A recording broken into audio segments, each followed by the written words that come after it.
How's it going, people? Payne here. In our last video, we discussed dark psychology, covering key topics like manipulation, persuasion, certain dark personality traits, eye predators, and so on. Today, I'll be introducing something new. But before we get into it, for those of you who haven't watched the first video yet, I highly recommend doing so first, as it will help you follow along more easily. Alright, let's dive right in. I'll start with a question. Why does someone manipulate others? Well, the answer is quite simple. It's because the manipulator wants something they may not be able to get, just by asking for it. Alternatively, some psychopaths simply enjoy toying with people's emotions. It could also be a sadist, as we've discussed previously.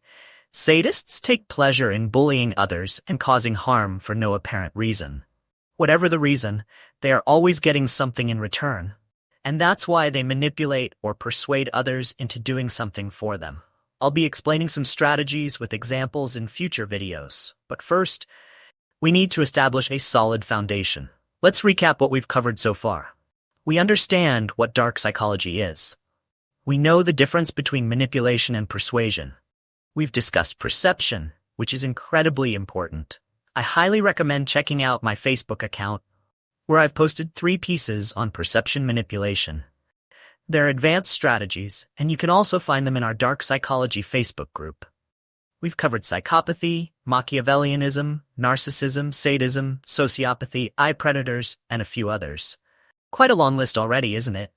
But trust me, we're only just getting started. So what is deception? Deception is the deliberate act of tricking someone by presenting false information or withholding the truth. It involves creating a false reality in another person's mind, often to gain an advantage, manipulate outcomes, or protect oneself. Lying, minimization, and misdirection all fall under deception. Is it a manipulation technique? Technically no, but it's closely connected. It's part of dark psychology just like manipulation and persuasion. Let's take an example. Suppose Jason wants to hide something from his parents. If they ask him directly, what does he do? He might lie, downplay the truth, or minimize the situation by saying, "It's not a big deal, Dad." All of these are forms of deception. Even though deception is a separate term, it still closely relates to manipulation techniques. But for the sake of dark psychology, we treat it separately. Now, onto something even more intriguing. Today, we'll be learning about the 7 principles of persuasion. Whether you're aiming to influence others in business, relationships, or daily life, these principles will arm you with powerful strategies. Dr. Robert Cialdini is a global expert in persuasion, conditioning, and negotiation. He is a professor of psychology at Arizona State University, and his most renowned book, Influence, The Psychology of Persuasion, published in 1984, covers 6 principles of persuasion. In his later book, he added another principle, bringing the total to 7. These are known as the 6+1 weapons of influence, or 7 principles of persuasion.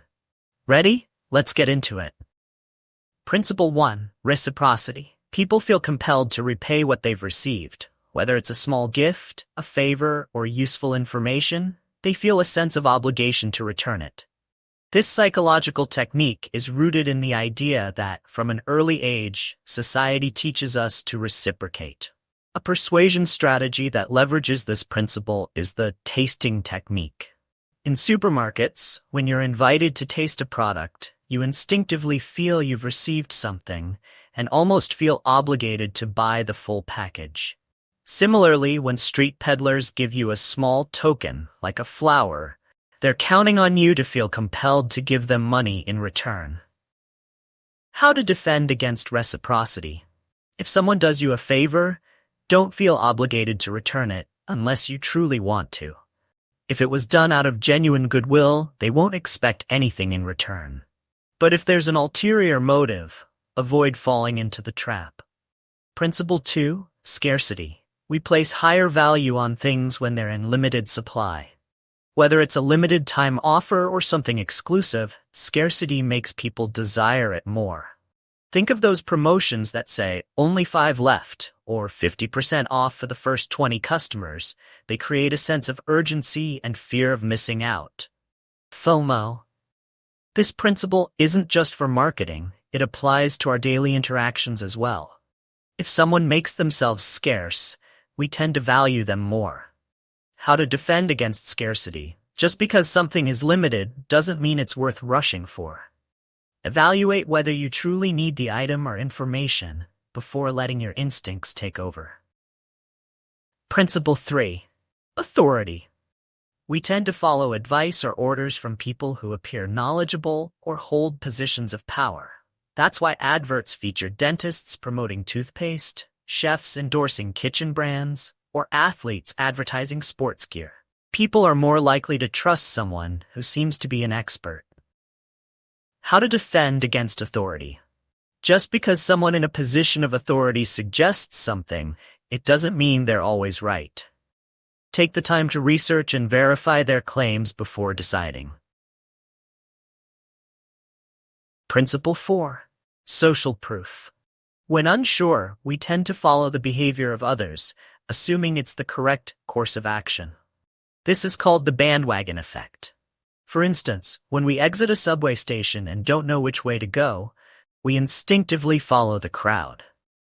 In online shopping, we tend to trust products with the highest number of ratings. The same applies to social media. Pages with more likes seem more credible, and videos with more views seem more popular. How to defend against social proof. Avoid assuming that just because something is popular, it's the best option. Make decisions based on your own research and judgment, rather than following the crowd. Principle 5. Liking. We are more easily persuaded by people we like, especially those who are similar to us or give us compliments. Building rapport is key to persuasion. Whether through shared interests, familiarity, or kindness, a person who seems pleasant or relatable is more likely to influence us. For example, if you mention you're from New York, the persuader might say, "I visited New York last year, lovely city. I'd love to live there someday." Instantly creating a connection. How to defend against liking. If you find yourself liking someone too quickly, especially if they're trying to sell you something, take a step back. Separate the product or service from the person offering it, and evaluate it objectively. Principle 6. Commitment and consistency. People tend to remain consistent with their past actions and statements, especially when made publicly. Once we commit to something, even vaguely, we feel a psychological need to follow through. This principle becomes even more powerful when commitments are written down or made publicly. For example, if a passerby asks you, "Do you support protecting the environment?" and you say yes, they might then ask you to sign a petition or make a small donation. Since you've already committed to the cause, you feel compelled to stay consistent and comply. How to defend against commitment and consistency. Being consistent isn't inherently bad, but be mindful of when you're being manipulated into agreeing to something based on previous statements. You have the right to change your mind at any point. Principle 7. Unity.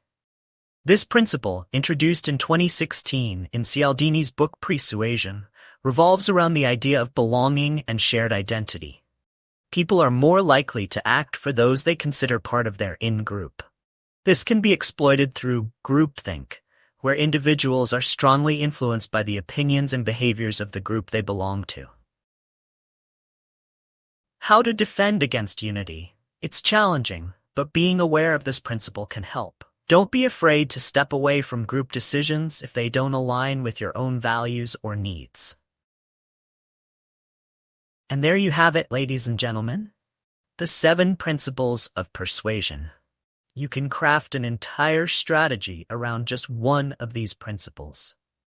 As I mentioned earlier, I've already created 3 strategies using 3 different persuasion principles, which you can find on my Facebook account or in our Dark Psychology group. The links are in the description below. So, what have we learned today? We talked about deception and learned how persuasion works, especially through these principles. Remember, this video is for educational purposes only. You're responsible for how you choose to use these techniques.